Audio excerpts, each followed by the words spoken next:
Hello dear students, मैं प्रेमजीत मिश्रा, मेरा channel physics with प्रेम में आपका स्वागत करता हूं।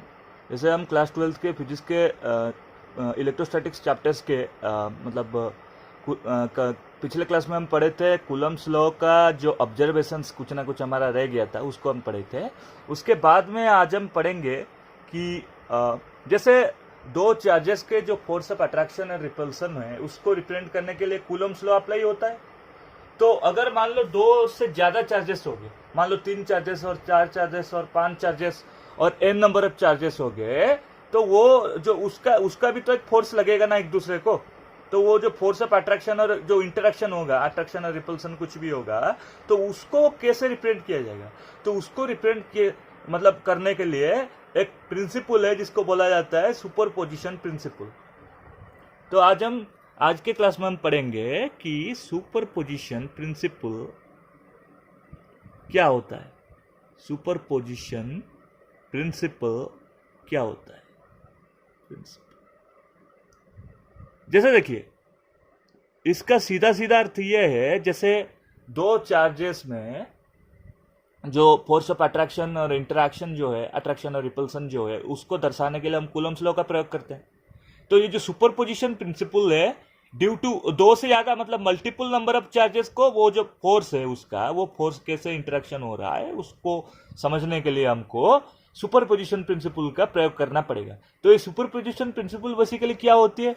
तो ये जो सुपरपोजिशन प्रिंसिपल बेसिकली ये होता है, उसको समझने के लिए हमको एक कोऑर्डिनेट सिस्टम लेना पड़ेगा, 3D कोऑर्डिनेट सिस्टम लेना पड़ेगा। देखिए, ये एक 3D कोऑर्डिनेट सिस्टम है, 3D कोऑर्डिनेट सिस्टम जिसका ये है X axis, Y axis and Z axis. तो ये सब X axis, Y axis and Z axis. तो इसमें कुछ सिस्टम ऑफ चार्जेस हम लेंगे, मान लो 3 4 चार्जेस, 5 चार्जेस, ऐसे कुछ लेंगे। ये एक चार्जेस है, एक चार्ज है मान लो Q1, ये एक चार्ज है Q2, ये एक चार्ज है Q3, ये एक चार्ज है Q4, है ना। चलिए लिख लेते हैं, इधर में लिख लेते हैं। जैसे इसका मैंने नाम लिया Q1, ये चार्ज का नाम हुआ Q2, ये है Q3 एंड ये है Q4। मैंने 4 चार्जेस का सिस्टम लिया है क्योंकि ना इसका जो फोर्स का मैं डायरेक्शन दूंगा, या इसका जो पोजीशन वेक्टर्स है, ये सब ड्रॉ करने के लिए ये जो डायग्राम बहुत क्रिटिकल हो जाएगा, इसलिए 4 सिस्टम ऑफ चार्जेस लिया है। कुछ लोग 5 ले सकते हैं, कुछ लोग ज़्यादा भी ले सकते हैं, कोई दिक्कत नहीं है। तो इसको हम इसका जो फोर्स, ये डायग्राम में ये सब रिप्रेजेंट करने के लिए फोर्स, पोजीशन वेक्टर और कैसे क्या हो रहा है, यूनिट वेक्टर्स, ये सब रिप्रेजेंट करने के लिए हम चलिए चलते हैं। अभी हम क्या होगा, मान लेते हैं हम Q1 के ऊपर सारे चार्जेस के कारण, Q2 Q3 Q4 के कारण क्या फोर्स लग रहा है, इसको पहले हम देखते हैं। मान लीजिए, चलिए देखते हैं। ये है ओरिजिन। मान लो ये ओरिजिन से जो Q1 का जो डिस्टेंस है, ओरिजिन से ये Q1 का ये जो डिस्टेंस है, इसको चलिए R1 वेक्टर से रिप्रेजेंट करते हैं। ओरिजिन से Q2 का जो डिस्टेंस, ये R2 वेक्टर। ओरिजिन से Q3 का जो डिस्टेंस है, ये R3 वेक्टर है। ओरिजिन से Q4 का जो डिस्टेंस है, ये R4 वेक्टर से रिप्रेजेंट किया जाएगा, है ना। तो अभी Q1 के ऊपर Q2 के वजह से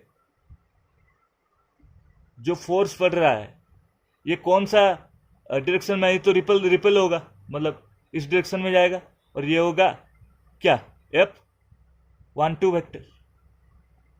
Q1 के ऊपर पड़ रहा है Q2 के वजह से F12 फोर्स। अभी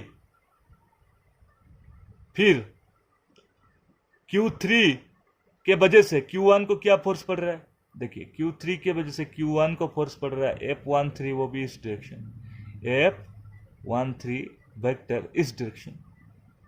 अभी हमारा Q4 के वजह से Q1 को क्या फोर्स पड़ रहा है? Q4 के वजह से Q1 को फोर्स पड़ रहा है इस डायरेक्शन में,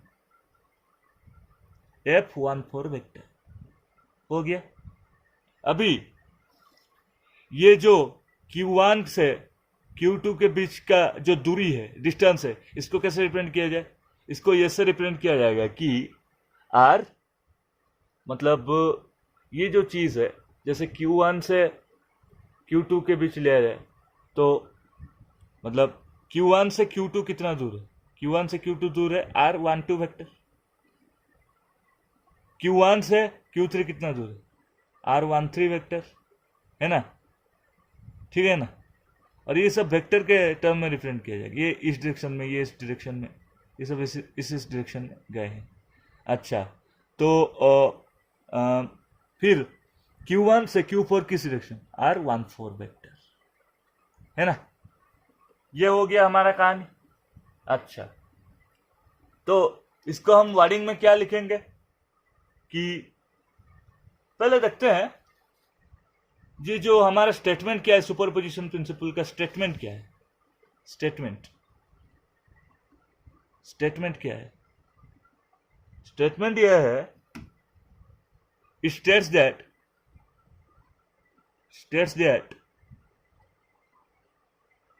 all the charges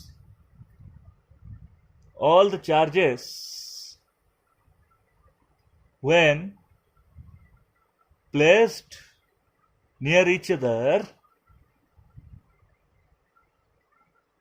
all the charges when placed near each other behave independent of each other, behave independent of each other,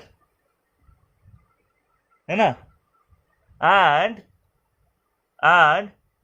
the net force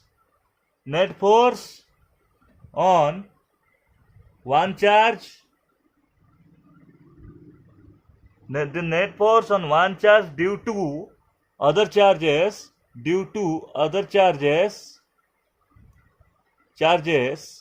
is the vector sum of is equal to the vector sum of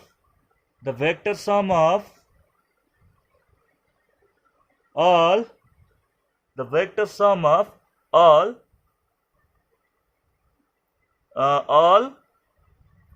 the forces, ये जो forces हुआ, all the forces produced by them in accordance with Coulomb's law,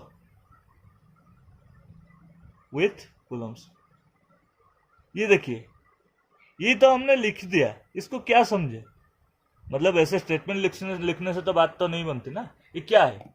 states that all the charges when placed near each other, ये charges सब है Q1 Q2 Q3 Q4, जब अपने आपस में बैठे हुए हैं, मतलब पास में, ये जो डिस्टेंस है हम ऐसे दिखा रहे हैं तो बड़ा लग रहा है, लेकिन बहुत पास में बैठे हुए हैं, तो ये क्या है? Behave independent of each other, एक दूसरे से बहुत अलग बिहेव करते हैं। And the net force on one charge, ये Q1 के ऊपर जो चार्ज हो रहा है, net force on one charge due to all other charges is equal to the vector sum of all the forces produced by them। ये जो है सारे फोर्स के F12 F13 F14 सभी का ये जो वेक्टर सम है, ये फोर्स से रिप्रेजेंट करेगा। मतलब ये चारों का ये जो वेक्टर सम है फोर्स रिप्रेजेंट करेगा, ये जो मतलब टोटल फोर्स जो होगा, और वो कूलम्स लॉ से रिप्रेजेंट किया जाएगा। मान लो ये जो टोटल फोर्स होगा ये इस डायरेक्शन में जाएगा, ये चारों का वेक्टर सम कहलाएगा, है ना? और ये रिजल्टेंट फोर्स ही होगा, ये चारों का वेक्टर सम कहलाएगा। इसको मान लेते हैं एफ वेक्टर, और है ना? तो नोटेशन में क्या लिखेंगे? तो नोटेशन में ये लिखते हैं, चलिए मतलब देखते हैं। Let us consider a configuration of charges Q1 Q2 Q3 Q4 situated at point having position vectors R1 vector, R2 vector, R3 vector and R4 vectors respectively, है ना? तो अभी चलिए लिखते हैं लेट F12 वेक्टर इज, ये क्या है? Force on Q1 due to Q2, ये क्या है? 1/4πε0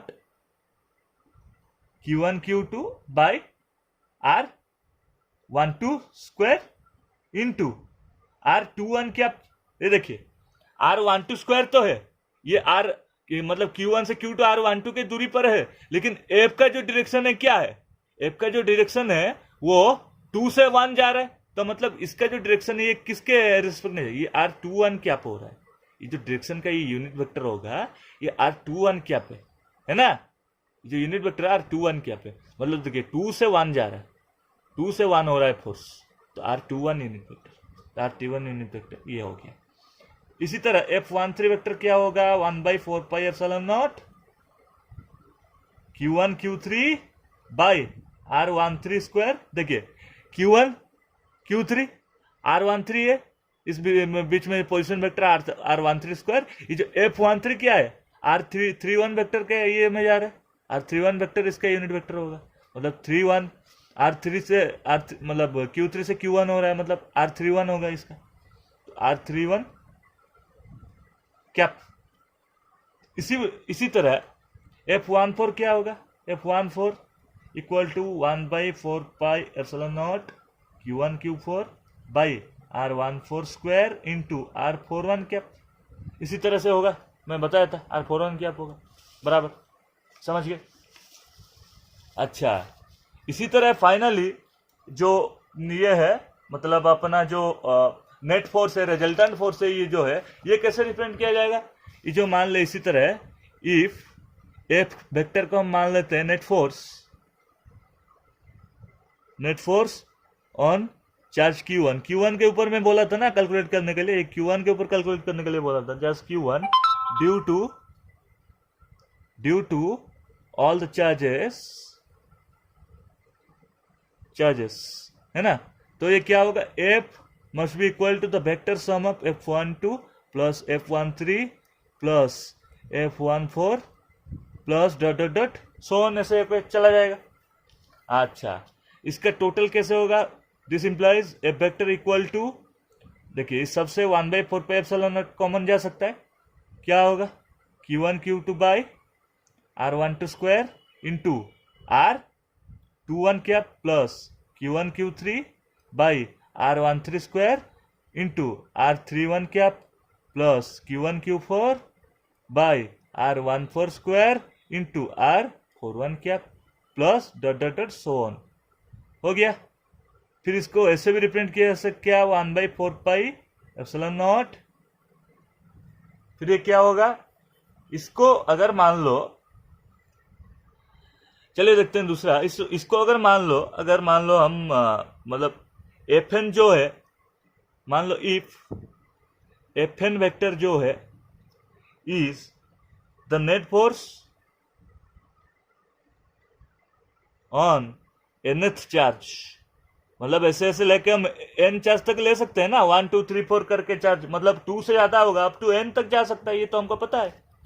तो nth चार्ज ये जो कॉन्फ़िगरेशन ऑफ द कॉन्फ़िगरेशन है ना, तो net force on nth charge में कितना लगेगा, तो nth चार्ज में हमको ये तो कभी कभी निकालना पड़ेगा ना, मान लो, तो ऐसे करके क्या होगा, Fn वेक्टर इक्वल टू 1/4πε0।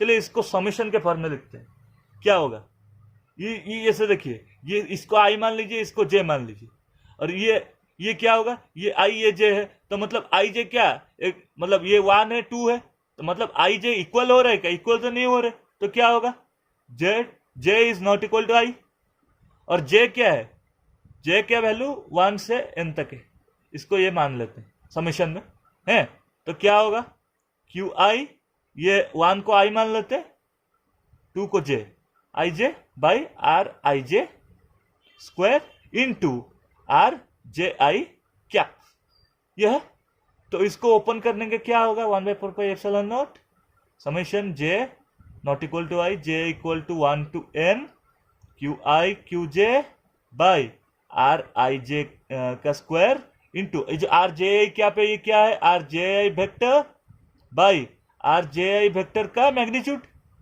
बराबर है ना, RJI वेक्टर जो है RJI vector and RJI vector का मैग्नीट्यूड है ना, तो ये तो है बराबर। अच्छा, फिर हम इसको क्या लिख सकते हैं, फिर हम इसको लिख सकते हैं 1/4πε0 J not equal to I, J equal to I to N Q I Q J by R I J का क्यू इनटू ये जो आर जे आई है ये क्या है, मतलब R21 वेक्टर क्या होगा, ये मान लो R21 वेक्टर ये क्या होगा, R21 वेक्टर तो ऐसे होगा R1 vector minus R2 vector. मैं वो जो पिछले क्लास में मैं ट्रायंगल लॉ ऑफ एडिशन से ये बोला था वेक्टर एडिशन, इसीलिए इसी तरह के आर जे वेक्टर क्या होगा, are I vector minus R J vector. तो ये जो है ये फाइनल एक्सप्रेशन है एफ एन के, टोटल एक्सप्रेशन सुपरपोजिशन प्रिंसिपल का यही एक्सप्रेशन है। आज के क्लास में इतना तो काफ़ी है, आज के क्लास के लिए इतना काफ़ी है। ये सुपरपोजिशन प्रिंसिपल आज हमने पढ़ा। अगर मेरा वीडियो आपको अच्छा लगा प्लीज़ लाइक करें, शेयर करें और दोस्तों के साथ में, और मेरे चैनल को सब्सक्राइब करें ताकि मैं इसी तरह के वीडियोस आपके साथ रोज़ लाता रहूं। क्लास 12 के कंटिन्यूशन चल रहा है, इसी तरह आगे बढ़ के क्लास 11 के भी लेके आऊँगा। ठीक है, आज के लिए इतना काफ़ी है। कल आगे हम बहुत अच्छा वीडियोस बनाएंगे, आगे इसी कंटिन्यूशन में ऐसे चलेंगे। तब तक के लिए बाय, थैंक यू।